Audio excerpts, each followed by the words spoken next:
이번 한 주간 기쁘게 지내셨지요? 네, 항상 기뻐하라.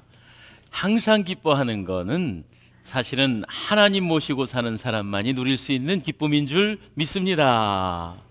추석 명절 사랑하는 이들, 일가 친척들 다 뵐 수 있게 돼서 감사하고, 또 오늘도 지금 뵈니까 아직 자신의 본연의 자리로 아직 가지 않고 또 가족들과 함께 계신 친지들도 계시고, 지난 주간에는 우리 이광진 장로님 대표 기도하시면서 말씀하셨듯이 영성 수련회가 연휴 기간에 있었는데, 우리 미얀마 청년들과 또 박예자 권찰님이 이 귀한 시간 내서 하나님의 은혜 받는 일에 집중하였는데 얼마나 큰 은혜를 받았는지 제가 함께 나누면서 행복했습니다.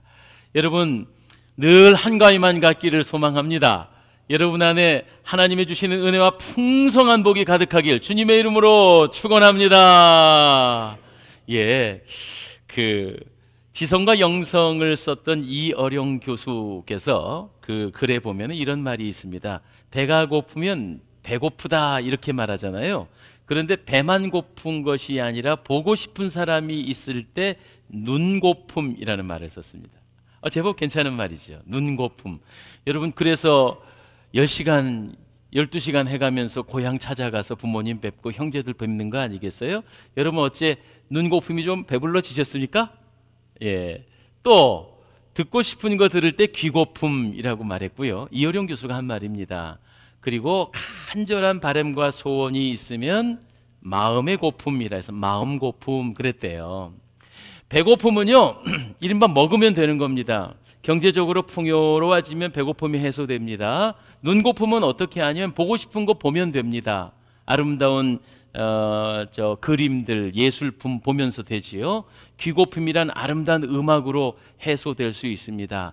바라고 소원하는 것은 마음 고픔은요, 그건 어떻게 보면은 정치적인 문제인 것 같습니다. 또 여러 가지 환경적인 문제인 것 같습니다. 그렇게 고품을 해결할 수가 있어요. 그런데 이 종이 묵상을 해보면서 눈고픔, 배고픔, 귀고픔 다 해결돼도 해결되지 않는 고품이 있더라는 거죠. 그것은 바로 하나님을 그리워하는 영혼의 고품, 영혼 고품이 있습니다.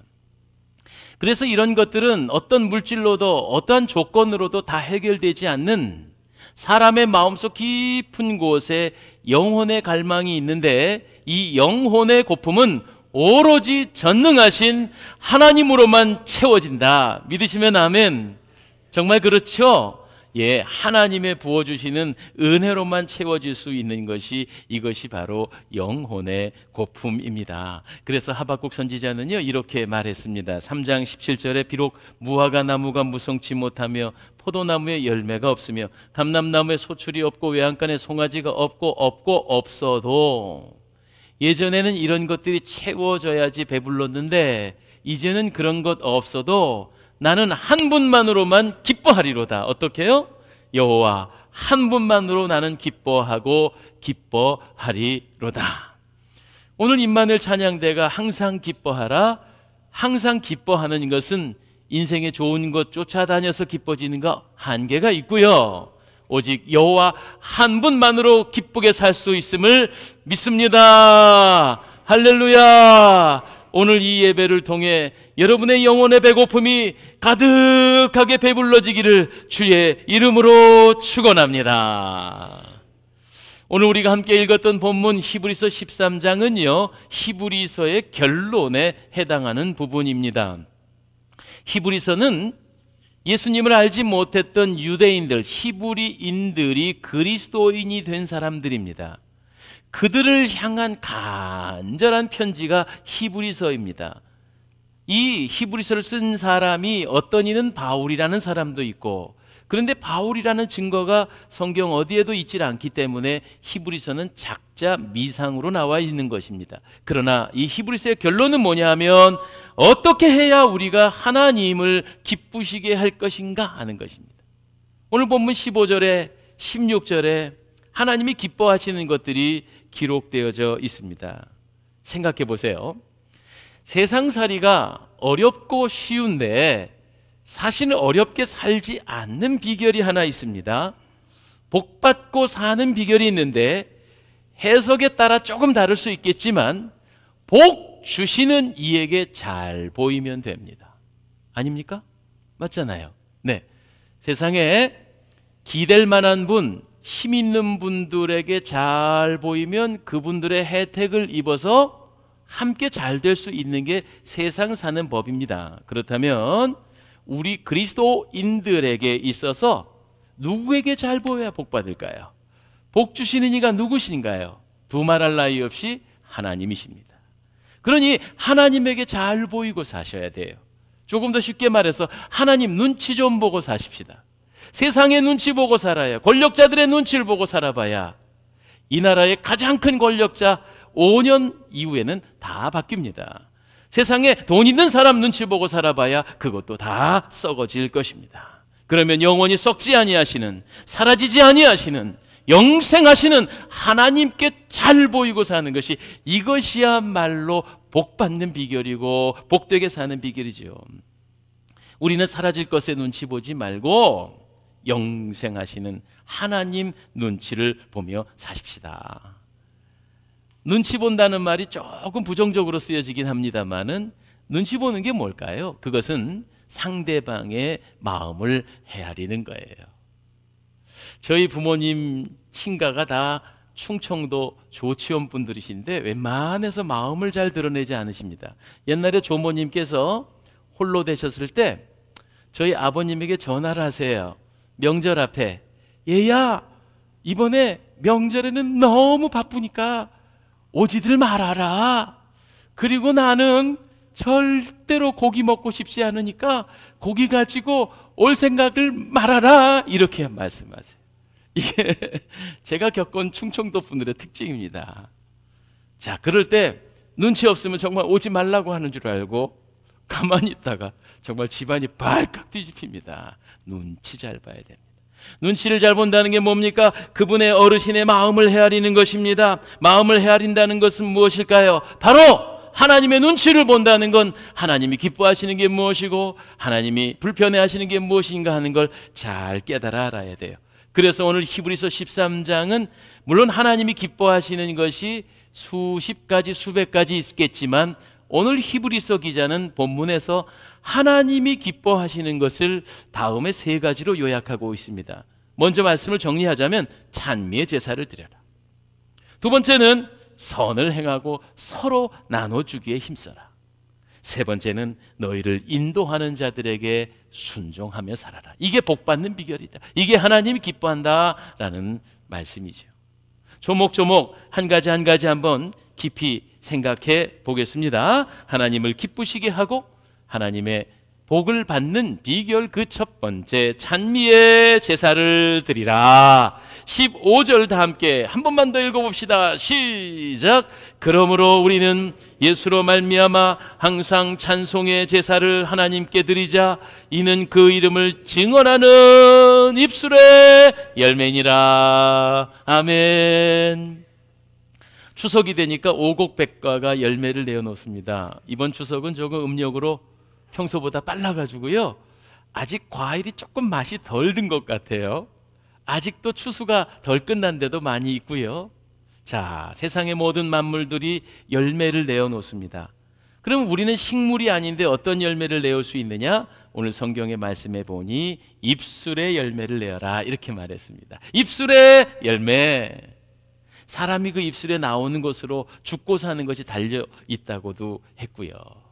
그러면 입술의 열매를 구체적으로 어떻게 성경은 말하고 있을까요? 그것은 바로 찬송의 제사다 하는 것입니다. 오늘 그래서 여러분 이왕에 하나님 앞에 예배를 드릴 때 찬송을 마음껏 부르십시오. 이왕에 찬양대로 좀 구체적으로 더 헌신하면 좋으시겠고요. 그런데요, 제가 누구를 꼭 꼬집어서 말씀드린 건 아닌데 저도 예배를 인도하면서 찬송을 막 부르다 보면 어떤 성도님들은요 가만히 다물고 계시는 분도 계시고요, 또 모를 줄 알았죠? 소리는 안 내고 입만 하는 분도 있는 거 제가 알아요. 여러분 이왕이면 여러분의 입술을 열어서 아름다운 하나님의 그 성호를 찬미하시며 살게 되시길 바라요. 그뿐만 아니라 찬송만 찬양이 아니고 우리의 삶 전체가 아름다운 향기의 제물이 돼야 되겠어요. 그것은 바로 세상의 사람들이 보아도 우리의 착한 행실을 통해서 야, 저분은 정말 예수 믿는 사람이구나, 이렇게 칭찬받을 수 있는 그런 삶을 사는 것이, 이게 바로 찬송의 제사가 되겠습니다. 이사야서 43장 21절은 이렇게 말하고 있어요. 이 백성은 나를 위하여 지었나니 나의 찬송을 부르게 하려 함이라. 하나님께서 우리를 지으실 때 목적이 있으셨다는 얘기입니다. 물론 여러 가지의 이유들이 있겠지만 우리의 입술을 통하여서 찬미받고 싶어 하셨어요. 그것이 우리를 지으신 가장 근본된 목적이에요. 그러니까 우리로 인해 하나님의 이름이 높여지고 우리로 인해 하나님이 기뻐하시고, 이렇게 돼야지 우리가 살아있는 목적을 잘 지키는 거라고요. 그런데 여러분, 자동차가 모양은 근사한데 엔진이 없어서 굴러가지 않으면 그게 무슨 자동차예요? 그렇죠? 비행기가 경납고에 있기는 한데 땅에서 기어다녀. 땅에서 굴러다니면 어떻게 그것을 비행기라고 하겠어요? 모든 물건에는 목적이 있듯이 사람이 지음받은 목적은 다른 게 아니라 하나님의 이름을 참 믿게 하는 것입니다. 목소리로 찬양하고 행실로 찬양하고.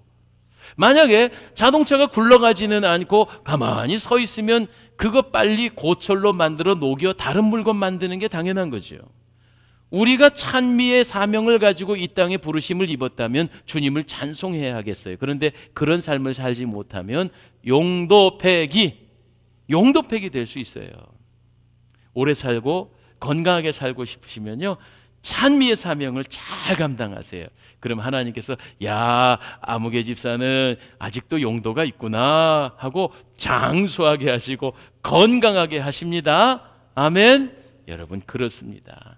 우리는 찬미의 사명을 가지고 살 사람입니다. 복음성과 찬송 가사가 생각이 나네요. 오 하나님 받으소서 왕께 드리는 제사를 소리 높여 주님을 찬양해. 할렐루야 할렐루야 입술의 열매를 드리오니. 이 찬송 아시죠? 들어보셨지요? 입술의 열매를 드려야 합니다. 입술의 열매로 하나님을 기쁘시게 하십시다. 두 번째로 하나님을 기쁘시게 하는 비결이 16절에 있습니다. 오직 선을 행함과 서로 나누어 주기를 잊지 마라. 하나님은 이 같은 제사를 기뻐하시느니라. 찬송의 제사라고 하시더니 이번에는 함께 나누고 선을 행하는 제사에 관한 이야기를 했습니다. 여러분, 지금 우리로 치면 제사 예배드리러 이 자리에 오셨어요. 그런데 이 예배라는 것이 초대교회의 예배를 잘 연구해 보면 이렇게 잠깐 예배드려 찬송 부르고 설교 듣고 집에 가시는 게 예배가 아니고, 예배 완성은 교제와 사랑의 나눔이 함께 있어야 예배가 완성된다고 봤습니다. 즉 이것을 헬라어 말로 코이노니아, 들어보셨죠? 코이노니아는 그냥 함께 놀자, 즐기자 이런 얘기가 아니고 몸과 마음을 함께 나누며 섬기고 돌보는 것을 코이노니아라고 그래요. 그래서 제발 부탁인데요, 이번 이왕의 말이 나왔으니까 사랑하는 성도 여러분, 이 예배만 잠깐 드리고 가시는 걸로 내가 주일 성수했다 하지 마시고, 여러분의 속한 기관, 남전도회, 여전도회, 또 구역, 목장에 함께 나누고 부딪히고 부대끼고 서로 아끼고 사랑하고, 때로는 마음을 상해서 가슴도 아프고, 이런 코이노니아가 돼야 그게 뭐다? 예배의 완성이다 이겁니다. 그러니까 오늘 특별히 하나님이 기뻐하시는 것이 두 번째 뭐냐 하면 서로 좋은 일을 하고 교제하라는 얘기입니다. 교통하라는 얘기입니다. 현대인이 바쁘고 너무 개인주의 되다 보니까 예배만 드리고 그냥 빨리빨리 가버리는 예가 있습니다. 어떤 경우는요, 우리같이 이렇게 큰 교회, 우리보다 더 큰 교회, 익산 시내 영등동 복잡한 데서 접촉사고가 탁 났네. 그래갖고 당신이 오라 내가 오라 막 이러면서 막 다투고 있는데 알고 보니까 같은 교회 장로님하고 집사였어. 교회가 너무 커. 그리고 교회가 서로 교통이 없어. 그러니까 서로서로 알아보지 못하고 그렇게 돼서는 아니 되잖아요. 사랑하는 여러분, 서로서로 아끼고 섬기고 사랑하여야 합니다. 그런데 문제는 뭐냐면 우리가 그저 남에 대하여서는 내가 저 사람 때문에 어떤 이익을 볼까 밖에 생각들을 못 하더라고요. 내가 손해를 보고 섬기는 것에 관해서는 우리는 아직도 서투르고, 그리고 내가 어떻게 저 사람 덕분에 행복해질까 하는 생각만 있는 것 같아요. 요번에 그 추석을 맞이해서 젊은이들이 배우자를 기대하는 몇 가지 내용들이 기사에 났길래 제가 한번 봤더니, 총각이 처녀에게, 처녀가 총각에게 앞으로 내 신부감은 이런 사람이 돼야 됩니다 하고 몇 가지를 썼더라고요. 앞으로 내 아내 될 사람은 오직 나만 쳐다보고 다른 남자에게 눈 돌리지 않을 여자. 두 번째로, 시부모님 공경하고 잘 받드는 여자. 세 번째로, 요리 잘하는 여자. 네 번째로, 밥을 많이 먹어도 날씬한 여자. 뭐 되게 많은데요. 이거 다 하자 보면 오늘 시간이 모자랄 것 같아요. 늘 부지런하고 건강해서 깨끗하게 정돈해 놓는 여자, 몸이 건강한 여자, 이런 얘기들입니다. 자, 그러면 아가씨가 바라는 신랑감은 뭐냐? 나만 사랑하고 다른 여자는 쳐다도 보지 않는 남자. 이건 똑같아요. 두 번째, 신체 건강하고 머리 좋고 야망은 있고 돈 많이 벌되 유머 감각이 반드시 있을 것. 세 번째, 집안일을 즐겨하는 남자. 친정 부모님을 일주일에 한 번 이상 방문하는 남자. 술은 조금하되 담배는 안 피우는 남자. 애 잘 키우는 남자. 퇴근 후에 집에 와서 요리하고 집안일 하는 남자. 대충 이 정도입니다. 굉장히 많습니다. 어쨌든. 와, 근데 저는 여기서 결론이 뭐냐면, 내가 어떻게 해주겠다는 말은 없고, 상대 배우자를 통하여서 내가 이렇게 도움을 얻겠다, 나의 욕심을 채우겠다 하는 말밖에 없어요. 이래 가지고는 섬김도 사랑도 되지 않지요. 제가 원하는 것이 잘 이루어지지 않으면 속았어, 우리 헤어져, 이렇게 되는 거예요. 그게 바로 현대인들의 모습이 아닐까 생각을 합니다. 사랑하는 여러분, 진실로 우리의 삶 속에서의 예배가 필요합니다. 그것은 서로 섬기고 사랑하고 나누어 주기를 좋아하는 것입니다. 우리나라 통일돼야 되잖아요. 하루빨리 통일돼야 되잖아요. 그렇죠? 아멘이죠? 예, 아닌가? 그런데 독일이 통일될 때 교회가 굉장히 지대한 역할을 했습니다. 독일 교회가. 이게 역사적으로 실제로 남아있는 내용인데, 독일은 우리처럼 이렇게 막 비무장지대 막 서로 무장 이러지는 않아요. 독일의 분단은 그냥 담 하나 놓고 있었을 텐데, 독일 사람들이 쓰레기 폐기물을 그 담 너머로 막 한 트럭 두 트럭 갖다가 버렸대요. 그러니까 서독에 있는 사람들이 우리도 복수하자 해가지고 쓰레기를 우리도 더 갖다 버리려고 하다가, 이 독일 서독의 교회가 이게 아니다, 악을 악으로 갚으면 안 된다 해가지고 그 쓰레기 무게만큼 맛있는 통조림, 음식, 먹거리, 옷들 이런 걸 담아갖고 저쪽으로 다 넘겨보냈대요. 그러니까 동독 사람들이 녹아진 거예요. 야, 우리가 저 사람들에게 저렇게 잘못했는데 서독의 사람들은 우리에게 이렇게 친절하게 대했구나. 그러면서 점점 화해 무드가 되고 서로서로 아끼게 다 사랑. 그래서 하나님의 때가 딱 이르니까 독일이 통일이 됐던 거죠. 사랑하는 여러분, 그렇습니다. 마태복음 10장 8절의 말씀에 보면 너희가 거저받았으니 거저주라 하셨습니다. 다른 사람이 불친절하다고 비판하지 말고 내가 먼저 친절하게 대하고요.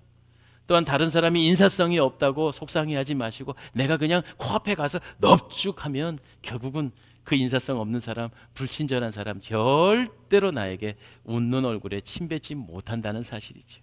그렇습니다. 너희가 대접받고 싶은 대로 대접하라 그랬습니다. 결국은 세상살이 나하기 나름이다. 그래서 본문은 오늘 서로라고 하신 겁니다. 우리의 예배가 하나님 앞에 잘 드려진 예배로만 끝나는 게 아니고 사람과 사람 간에 대하여 관계를 잘하는 것, 이것이 예배의 완성이요, 그게 십자가의 정신입니다. 수직의 관계, 하나님과 나와의 관계, 수평의 관계, 이웃과 이웃 간의 관계. 이것을 하나님이 어떻게 한다? 기뻐하신다는 거예요. 하나님이 기쁘시면 어떻게 한다? 기쁘게 한 자에게 복 주신다. 끝으로 세 번째입니다. 17절입니다. 17절 보니 너희를 인도하는 자들에게 순종하고 복종하라. 그러면서 그들은 너의 영혼을 위하여 경성하기를 자신이 청산할 것 같이 하느니라. 이렇게 말했습니다. 자, 세 번째, 하나님이 기뻐하시는 일은 바로 인도자들에게 순종하고 복종하는 것입니다. 여기서는 다분히 교회 공동체를 의미합니다. 여러분의 인도자가 있습니다. 말씀을 연구하고 기도하면서 여러분에게 말씀을 가르치는 여기 목사가 여러분의 인도자가 될 수 있습니다. 교회 안에 기름 부어 세우신 우리 장로님들이 교회 안에 계급이 아니고요, 높고 낮음이 아니라 여러분들을 섬기라고 세우신 인도자로 세워져 있습니다. 여러분 구역장들도 인도자시요, 구역 강사님도 인도자요, 목자들이 계십니다. 다 인도자들입니다. 그런데 그 인도자들에게 어떻게 하라고요? 순종하라, 복종하라. 단어가 조금 부담스럽습니다. 그런데 이게 성경의 원어인 헬라어로 공부를 해보면 조금 이해가 더 잘 됩니다. 순종이라고 하는 단어는 페이도라는 단어를 사용했습니다. 이 말은 설득당하다, 말을 듣다, 이런 단어가 쓰여졌어요. 굳이 우리나라 말로 순종이라고 말하니까 조금 좀 우리가 어디에서 이렇게 매인 것 같은 느낌 드는데, 말을 잘 듣는 게 그게 순종입니다. 어떤 집안에 엄마하고 큰딸이 다투고 있습니다. 얘야, 엄마 말 좀 들어라, 엄마 말 좀. 이렇게 말하자 딸이 말합니다. 나 지금 듣고 있거든. 그러니까 이게 어디 눈을 동그랗게 뜨고 대들어. 아니 그럼 엄마 눈을 동그랗게 뜨지 네모나게 뜨나? 이렇게 대들었습니다. 자, 이 대화에서 나는 지금 엄마 말 듣고 있거든. 이게 지금 듣는다는 게, 들리는 게 듣는 게 아닙니다. 여러분, 듣는다는 건 뭐지요? 그 말씀대로 사는 것을 의미합니다. 자, 저는 여러분보다 연배가 훨씬 젊어 아들뻘, 조카뻘일 수도 있으나 저는 오직 맡겨진 사명이 하나님의 말씀을 잘 풀어서 있는 그대로 여러분에게 전하는 사명이 있습니다. 그러니까 에이, 젊은 목사가 경험도 모자란데 이렇게 나이로 보거나 경험으로 평가하지 마시고 주의 말씀이시구나 하고 잘 듣는 것이 중요합니다. 그것이 바로 하나님을 기쁘시게 하는 일이다 하는 얘기입니다. 교회 안에서 여러 지도자들이 공동체를 섬기기 위해서 세워졌습니다. 높은 게 아니고 우리 교회 어떤 장로님도 내가 자네보다 높네 이렇게 생각하는 분은 없으세요. 저는 저는 전임 사역자이니까 제가 우리 장로님들을 뵈면서 너무 감동할 때가 많아요. 아유, 직장 생활에 저렇게 시달리시는데 또 교회로 오셔서 주일이라고 쉬지도 못하고 저렇게 애를 쓰시네 하면 참 가슴이 뭉클뭉클할 때가 있어요. 그런 목사님들, 장로님들이 여러분에게 어떤 것을 인도하고 가르칠 때는 어떤 심정이냐면 여기 이렇게 써 있는 거예요. 너의 영혼을 위해 경성하기를, 이게 경성이란 말은 힘써 애를 쓴다는 거예요. 여러분의 영혼 살리는 일을 위해서 애를 쓰는 것은 뭐라고 되어 있냐면 자신들이 청산할 자 같다, 그렇게 생각한다는 거예요. 여러분, 목사가요, 한 성도가 시험에 들거나 또 교회를 떠나거나 그러면 아주 가슴이 찢어져요. 일일이 다 말씀을 드릴 수는 없는데 날밤을 새며 속상할 때가 있다고요. 그런데 더 무서운 것은 뭐냐면 청산할 날, 즉 예수님의 보좌 앞에서 심판받을 때 임정희 목사야 이놈, 내가 아무개 성도를 너한테 보냈는데 네가 잘못 섬겨서 그 성도가 나락에 빠지지 않았느냐, 그 성도의 피값은 묻겠다, 이렇게 말씀하시면 너무너무 두렵고 떨리는 거죠. 이게 바로 청산할 것 같이 하시느니라 이 말입니다. 그래서 모세는요, 이스라엘 백성을 하나님께서 징벌하고 버리시고자 할 때 이 금송아지 사건 때문에 하나님의 생명책에 내 이름을 지우시고라도 이 백성 한 번만 용서해 주세요, 이렇게 말한 게 그게 바로 지도자요 인도자들의 심정인 것을 여러분이 잘 이해해 주실 수 있길 바랍니다. 그래서 교회 안에 높고 낮음이 아니라 여러분의 지도자들을, 목사님을, 장로님을 잘 말씀을 어떻게 한다? 페이도, 잘 듣는 게 순종입니다. 또한 복종이라는 말이 있습니다. 여러분, 복종이라는 말은 휘페이코라는 말인데요. 이거 복종하니까 또 약간 기분이 좀 그렇지요? 그런데 이 휘페이코라는 단어의 의미는 포기하다라는 의미입니다. 포기하다, 아래에 놓이다, 이런 의미도 있습니다. 영어로 치면 understand 이런 거죠. 이해하는 것입니다. 이해. understand가 뭡니까? 그 사람의 아래에 놓아서 그 사람이 입장을 헤아리는 게, 이게 understand라고 하는 영어 단어의 의미다, 이 말이에요. 그러니까 복종이라는 말은 상대방을 헤아려 보세요. 오죽하면 저럴까. 내 의지나 감정을 잠시 내려놓고 그 인도자의 입장이 되어서서 그 사람의 삶을 생각해 보는 거예요. 저는 목사로서 여러분들에게 주일 성수하세요, 10의 1조 생활하셔야 돼요, 공예배 빠지지 마세요, 기도 생활하세요, 이렇게 말하는 건 제가 무슨 이익이 있어서가 아니라 여러분의 영생에 유익하기 때문에 부탁하는 거죠. 그 애절한 간절한 심정을 허투루 듣지 마시고 여러분의 의지를 포기하시고 하나님의 말씀 앞에 순종해야 됩니다. 그것이 어떻게 된다? 바로 여러분들로 영적으로 17절 보니까 유익하다, 이렇게 말했습니다. 여러분, 피차 하나님의 영광을 위해서 부르심 받은 우리 모두가 하나님을 기쁘시게 함으로 복 주시는 하나님으로 복 많이 받아야 하잖아요. 이왕이면 하나님 눈치 보며 사십시다. 하나님 기뻐하시는 게 무엇인가 하나님을 헤아려 보십시다. 오늘 수십 가지가 있겠지만 특별히 찬송의 삶을 사시고 선을 행하며 서로 아끼고 섬기고, 그리고 여러분의 인도자들과 함께 마음을 다해서 하나님의 말씀을 잘 따라 살 때 그것이 하나님을 기쁘시게 복받게 하는 비결인 줄 믿으시기를 바랍니다. 할렐루야. 제가 여러분과 함께 찬송가 314장을 부르고 싶어요. 오늘보다 내일, 내일보다 모레, 그렇게 더욱더 주님을 더 뜨겁게 사랑하기를 원합니다.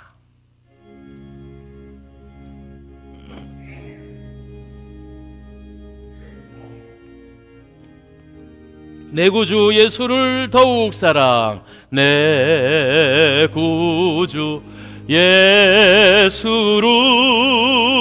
더욱 사랑, 엎드려 비는 말 들으소서. 내 진정 소원이 내 구주 예수를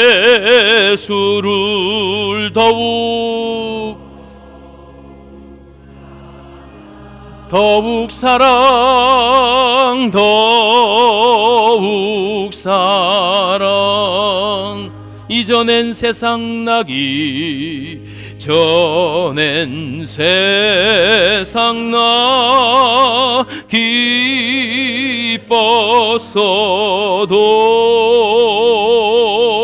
지금 내 기쁨은 오직 예수. 다만 내 비는 말 내 구주 예수를 더욱 사랑, 더욱 사랑. 이 세상 떠날 때, 이 세상 떠날 때 찬양하고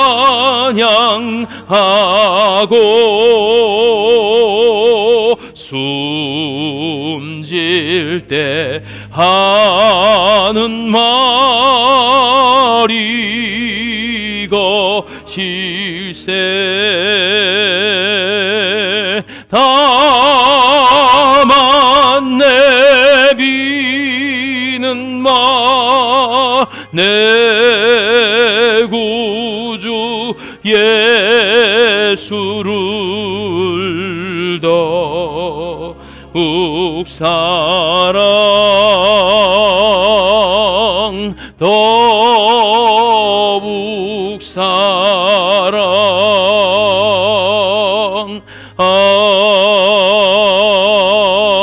아멘. 하나님, 주님을 기쁘시게 하여 복받아 축복의 삶을 살며 이웃에게 복을 베풀고 나누는 축복자의 삶 살아가게 하여 주시옵소서. 하나님께서 찬미의 찬송을 우리에게 받으신다고 말씀하셨으니 우리의 평생의 삶이 주님을 높여드리는 아름다운 찬송의 삶이 되게 하여 주옵소서. 사랑의 동산교회로 묶어주시어 천국 가는 날까지 서로 아끼고 사랑하며 교제하고 때로는 어려움 가운데서도 서로 붙들어주고 서로 격려하는 아름다운 교제의 삶 살아가게 하여 주시옵소서. 하나님, 우리 교회에 세워진 많은 지도자들과 하나님 우리 성도들 간에 아름다운 교통과 서로 순종하고 복종하며 서로를 세워주고 겸손히 섬겨서 주님의 몸된 교회가 아름답게 서가며 하나님을 크게 기쁘시게 하는 우리 사랑의 동산교회 되게 하여 주시옵소서.